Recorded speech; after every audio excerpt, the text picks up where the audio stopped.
भंडारा गोंदिया जिला वासियों के लिए खुशखबर है। अब आपका मनपसंद channel BS crime media news अब आपके केबल नेटवर्क पर, जी हां, अपने केबल नेटवर्क के एशियन चैनल नंबर 13 पर उपलब्ध है। BS क्राइम मीडिया न्यूज पर खेल, राजनीति, क्राइम, साहित्य व अन्य खबरें प्रकाशित की जाती है। हमारे साथ जुड़ने के लिए तथा हमारे चैनल में खबरें, विज्ञापन आदि के लिए संपर्क करें 8669151757 पर।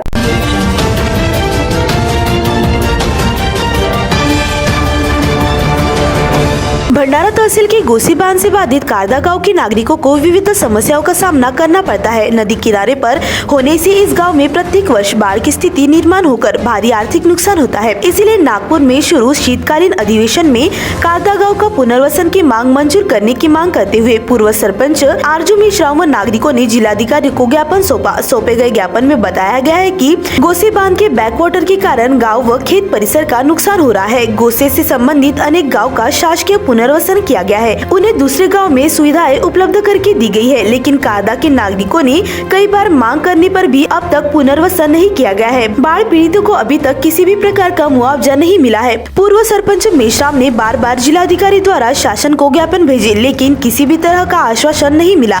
इससे हर वर्ष नागरिकों को समस्याओं से जूझना पड़ता है। अब नागपुर में शीतकालीन अधिवेशन शुरू है। ऐसे इस अधिवेशन में कारदा गाँव के पुनर्वसन से जुड़ी समस्याएं हल की जाए, ऐसी मांग स्थानिक नागरिकों ने की है। कुछ दिनों बाद मकर संक्रांति का त्योहार है। इससे पूर्व पतंग प्रेमियों में खुशी की लहर देखी जा रही है। हर जगह पतंग और मांझे की दुकानें सज रही है। आसमान में रंग बिरंगे पतंगों की संख्या दिन ब दिन बढ़ती ही जा रही है। इस त्योहार पर किसी तरह का संकट न आए, इसलिए महावितरण ने सभी पतंग प्रेमियों से, खासकर बच्चों से पतंग उड़ाते समय सावधानी बरतने की अपील की है। पतंग उड़ाते समय बिजली के तारों से संभलने का आह्वान विद्युत विभाग द्वारा किया गया है। पतंग उड़ाने का उत्साह सबसे छोटे बच्चों से लेकर बड़ों तक सभी में होता है। यह खुशियाँ उनसे कोई नहीं छीन सकता, लेकिन शहरी क्षेत्रों में शॉर्ट और हाई वोल्ट बिजली के तारों का जाल फैला होता है। कई बार पतंग उड़ाते समय कटी पतंगों को निकालने के लिए लकड़ी, लोहे की सलाखें व गिरगोट के माध्यम से पतंग को निकालने का प्रयास किया जाता है, लेकिन ऐसे में कई बार जीवित बिजली के तार को छूने की अधिक संभावना होती है। इसलिए तारों में फंसी पतंग को निकालने का उनका प्रयास घातक हो सकता है। विभाग ने ऐसी अटकी पतंग को निकालने की कोशिश न करने की अपील की है।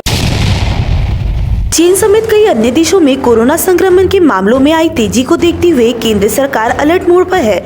सरकार ने चीन समेत 6 देशों से आने वाले यात्रियों के लिए कोरोना जांच को अनिवार्य कर दिया है। केंद्रीय स्वास्थ्य मंत्री मनसुख मांडविया ने ट्वीट कर कहा है कि 1 जनवरी 2023 से चीन, Hong Kong, Japan, south Korea, Singapore और थाईलैंड से आने वाले यात्रियों के लिए RT-PCR टेस्ट अनिवार्य कर दिया गया है।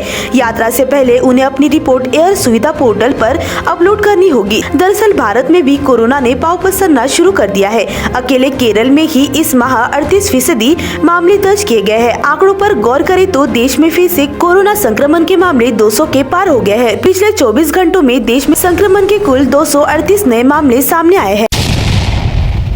जिले में अब तक 28 लाख क्विंटल से अधिक धान की खरीदी हो चुकी है। इसमें से सिर्फ 72,000 क्विंटल धान मिलिंग के लिए 18 राइस मिलों को भेजा गया है।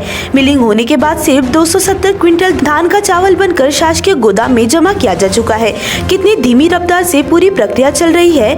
एक निर्धारित अंदाज में पूरी प्रक्रिया निपटाई जा रही है। बताया जा रहा है कि मिलिंग की प्रक्रिया को पूरे 17 दिन लगते हैं। इतनी अवधि के बाद ही धान सरकारी गोदाम में जमा कराया जा सकता है। इस बारे में सबसे पहले साकोली के भाजीपाले राइस मिल को मिलिंग के लिए धान दिया गया था। भाजीपाले ने मिलिंग के बाद धान का चावल बनाकर सरकारी गोदाम में भेजा, लेकिन इस धान को स्वीकार करने से इनकार किया गया। यह धान लेकर भाजीपाले को पुनः मिल लौट आना पड़ा। दूसरी बार धान लेकर जाने के बाद वह धान गोदाम में जमा किया जा चुका है। जिला आपूर्ति अधिकारी नरेश वंजारी ने इसकी पुष्टि की है। पिछले वर्ष जिले में 38 लाख क्विंटल से अधिक धान की खरीदी खरीफ के मौसम के दौरान मार्केटिंग फेडरेशन की ओर से की गई थी। इस वर्ष अब तक 28,06,000 क्विंटल धान की खरीदी पूरी हो चुकी है। इसका सीधा अर्थ यही है कि अभी भी जिला पिछले वर्ष की तुलना में लगभग 10 लाख क्विंटल धान खरीदी में पीछे है, लेकिन इसके लिए अभी काफी समय है। 31 जनवरी तक धान की खरीदी किए जाने का सरकारी आदेश है।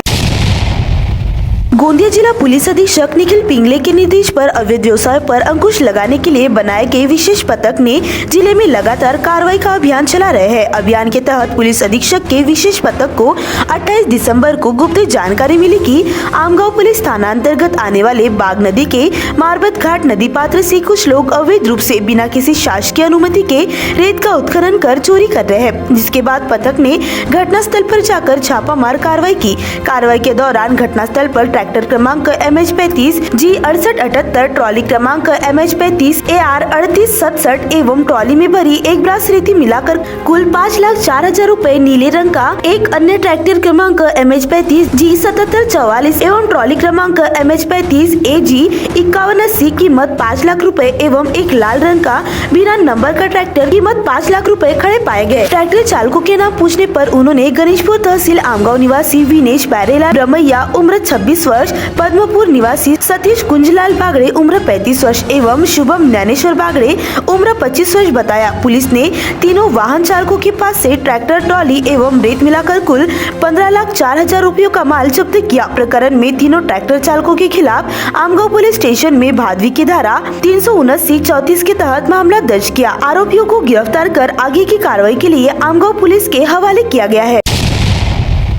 जिला समाज कल्याण विभाग द्वारा जिला स्तरीय क्रीड़ा प्रतियोगिता का आयोजन किया गया था। इस प्रतियोगिता में भोंडेकर शिक्षण संस्था द्वारा संचालित डॉक्टर बाबा साहेब आम्बेडकर निवासी मध्य मंदिर शाला के 5 विद्यार्थियों ने प्रथम क्रमांक प्राप्त किया है। साथ ही इन विद्यार्थियों का राज्य स्तरीय प्रतियोगिता के लिए चयन किया गया है। क्रीड़ा संकुल में जिला समाज कल्याण विभाग द्वारा आयोजित किए गए जिला स्तरीय क्रीड़ा स्पर्धा में 8 वर्ष से 12 वर्ष एवं 12 वर्ष से 16 वर्ष ऐसे 2 आयु वर्ग तैयार किए गए थे, जिनमें 100 मीटर दौड़, 50 मीटर दौड़, गोला फेंक और जंप थ्रो बॉल इन स्पर्धाओं का समावेश था। उपरोक्त स्पर्धा में डॉक्टर बाबा साहेब आम्बेडकर निवासी मध्य मंदिर शाला के 5 विद्यार्थियों ने प्रथम क्रमांक प्राप्त किया है एवं 8 विद्यार्थियों ने दूसरा क्रमांक हासिल किया है। प्रथम क्रमांक प्राप्त किए गए विद्यार्थियों में विशाल बेरुड़, गणेश टेकाम, वांति टेकाम, अंकिता वासरे, आरोही गौतम का समावेश है। प्रथम स्थान प्राप्त किए गए 5 विद्यार्थियों को राज्य स्तरीय क्रीड़ा प्रतियोगिता के लिए चयन किया गया है। चयनित सभी विद्यार्थियों को शिक्षण संस्था के सचिव डॉक्टर अश्विनी भोंडेकर, मुख्याध्यापिका माया चोपकार, क्रीड़ा शिक्षक ज्ञानेश्वर लांजेवार, शुभम सर्वे, संदीप सेलोकर, राजू चकोले, राजेश धुर्वे, वैशाली बारई, प्रतिभा कुमरे, देवेंद्र खंडाते, महेश साकुरे ने बधाई दी है। Central board of secondary education की ओर से कक्षा 10वीं व 12वीं के लिए परीक्षा की तारीखों की घोषणा की गई है। जारी नोटिफिकेशन के अनुसार सीबीएसई 10वीं की परीक्षाएं 15 फरवरी 2023 से शुरू हो जाएगी। वहीं 12वीं की परीक्षा भी 15 फरवरी से 5 अप्रैल 2023 तक चलेगी। ऐसे में जो छात्र इस साल सीबीएसई बोर्ड परीक्षा के लिए आवेदन किए हैं वो बोर्ड की ऑफिशियल वेबसाइट cbse.nic.in और cbse.government.in पर जाकर डेट शीट चेक कर सकते हैं। नोटिफिकेशन के अनुसार कक्षा 10वीं और 12वीं की परीक्षा इस साल एक टर्म में ही आयोजित की जाएगी। सीबीएसई बोर्ड के लिए कक्षा 10वीं और 12वीं की प्रैक्टिकल परीक्षा, आंतरिक मूल्यांकन तथा प्रोजेक्ट मूल्यांकन 2 जनवरी 2022 से शुरू होंगे। भारतीय क्रिकेटर ऋषभ पंत की कार का एक्सीडेंट हुआ। घटना के बाद कार में भीषण आग लग गई थी, मगर उससे पहले ही ऋषभ पंत कार की विंडस्क्रीन तोड़कर बाहर निकल गए थे। उन्हें अब देहरादून के मैक्स हॉस्पिटल में रेफर किया गया है। भारतीय टीम के स्टार विकेटकीपर बल्लेबाज ऋषभ पंत कार एक्सीडेंट में बुरी तरह घायल हुए हैं। घटना के बाद मर्सिडीज कार में भीषण आग लग गई थी। यह हादसा शुक्रवार 30 दिसंबर तड़के रुड़की के गुरुकुल नासर क्षेत्र में हुआ। स्थानीय लोगों ने तुरंत 108 को बुलाकर पंत को अस्पताल में भर्ती कराया। अब यहाँ से ऋषभ पंत को देहरादून मैक्स अस्पताल में रेफर किया गया। बता दें कि पंत दिल्ली से रूटी जा रहे थे। इस हादसे के बाद ऋषभ पंत का बड़ा बयान आया है। उन्होंने बताया कि किस तरह यह एक्सीडेंट हुआ और वह बचकर किस तरह निकले। यदि पंत कार से नहीं निकल पाते और जरा भी देर होती तो बड़ा हादसा हो सकता था, क्योंकि घटना के बाद कार में भीषण आग लग गई थी। विविध विकास कामांचा प्रस्ताव दाखल करताना ते नियोजन विभागाच्या आयपस प्रणालीवर अपलोड करण्याच्या सूचना जिल्हाधिकारी योगेश कुंभेजकर यांनी आज दिल्या। जिल्हा नियोजन सभागृहात आयोजित बैठकीत ते बोलत होते। यावेळी मुख्य कार्यकारी अधिकारी समीर कुर्तकोटी, आदिवासी विकास विभागाचे प्रमुख अधिकारी नीरज मोरे, उपवन संरक्षक राहुल गवई, जिल्हा नियोजन अधिकारी शशिकुमार बोरकर यांच्यासह सर्व विभागाचे प्रमुख अधिकारी उपस्थित होते। गेल्या बैठकीतील अतिवृत्तांतावर यावेळी चर्चा झाली। विकास कामांचे प्रस्ताव प्रस्ताव देताना ते शक्यतो अचूक व निर्दोष असावे. अचूक प्रस्ताव देऊन तेवढ्यावरच न थांबता यंत्रणांनी वरिष्ठ पातळीवर त्यांचा पाठपुरावा करण्याचे निर्देश जिल्हाधिकारी योगेश कुंभेजकर यांनी दिले आहेत.